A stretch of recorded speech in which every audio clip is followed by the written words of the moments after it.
Joined today in studio with Michael Belot. He is the 2020 Ryder Cup Vice Chair at Kohler and Whistling Straits. Michael, thanks for joining us in studio. It's great to be here. And you know what? I hate to put the pressure on you. As 2020 seems like 4 years away, but you're kind of it, because next time in this country, here it comes, Ryder Cup right up the road. Well, we couldn't be more excited in coming off just such a dramatic victory for the U.S.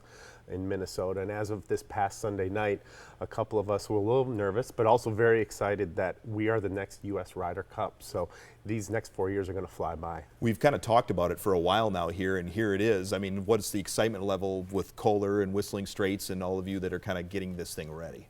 Well, we're fortunate enough to have a tremendous championship history with 3 PGA championships in our back pocket, but now looking forward to the biggest and most patriotic event in all of golf. We're going to be ready. We're going to build on some of the past experiences we've had, but really focus on making this even better and the biggest sporting event Wisconsin's ever had. Coming off the momentum of the 2016 Ryder Cup, are you getting more questions? Are people kind of, hitting the phones or email or whatever you want to say? Oh, sure. The excitement's been tremendous. And we had a link up on RyderCup.com, and you can still go there to get information and sign up to be notified as 2020 information becomes available. We've had thousands of people already log on and elect to be notified for 2020 information. And this will be a new event to the state of Wisconsin.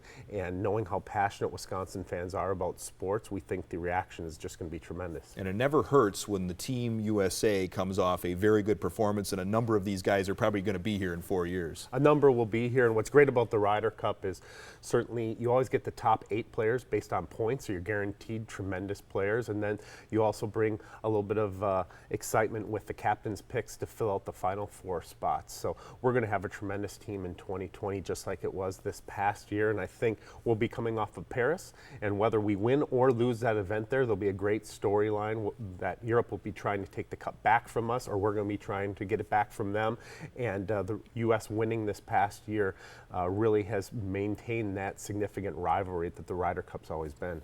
It's 4 years is a long way away, but are there specific guys you kind of look toward? We were talking off camera about how Patrick Reed kind of just came on the scene. Seems like he's built for an event like this, and you've got guys like Rory McIlroy that didn't shy away from this whole thing on the other side of the equation as well. Well, I think legends are really formed during the Ryder Cup quite a bit. So Patrick Reed, great example, someone that your casual golf fan may or may not be aware of, but he made a name for himself this past week and truly shined in the intense atmosphere that is the Ryder Cup. And just like Ian Poulter for the Europeans, not necessarily a significant tour career with wins or major championships, or Sergio Garcia, but they really shine in this competition, and it brings a whole new level of excitement and interest to an event like the Ryder Cup. I hate to bite the hand that feeds me because NBC carries the Ryder Cup, but does TV do this thing justice? It seems like on TV, yes, you can sense it to a degree, but if you've never been there before, what is it like?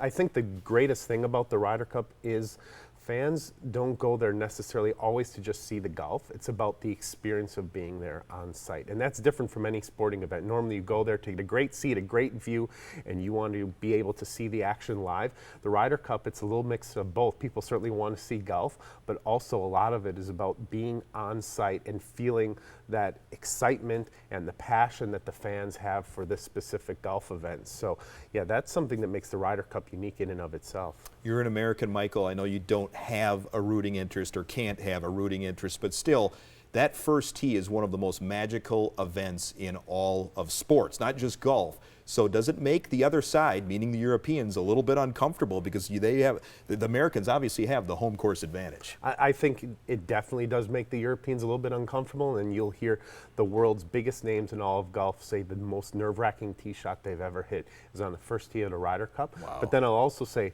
over in Europe, it's the same thing for our Europeans. They have that same atmosphere, and the European fans really put some pressure on the Americans, and it's all done in good fun. Right. But yes, it is truly one of the greatest spots in not only golf, but definitely in all of sports. You don't necessarily set up the course or the playing portion of the course, but as far as setup overall, and maybe the setup for play as well, is there a difference between this and what you go through with a PGA Championship or any other major?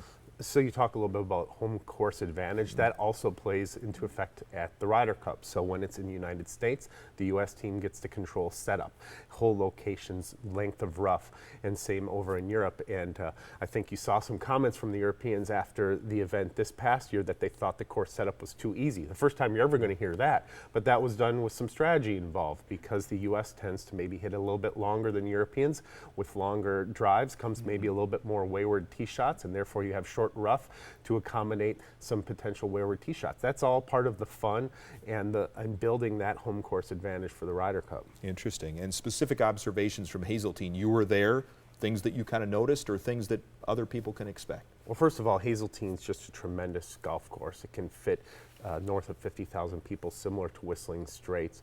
I think we're going to want to build on the level of excitement and atmosphere that they had. As we discussed, their first tee is as good as it gets in all of sports, but we're going to try and make it even better if that's possible. Also, Wisconsin fans are so passionate. I think they're going to just love this event and being part of it, and we want to make a tremendous experience, not only on the golf course, but off the golf course as well. So maybe come up with some unique entertainment options adjacent to Whistling Straits where people can enjoy the event both on and off the golf course and really emphasize and build on the excitement that they had at Hazeltine. Final thing, we're kind of pulling for local hero Steve Stricker to be the U.S. captain. Would that help you guys out as well? And how much would it be, how good would it be for Steve to be the guy? Well, we'd love to have Steve certainly as captain, given his Wisconsin ties, but luckily all Ryder Cup captains are legends in the game of golf, and Steve is one of those, but we'll be happy with anyone we have. But certainly there's been rumors about Steve, and we'd be ecstatic to have him.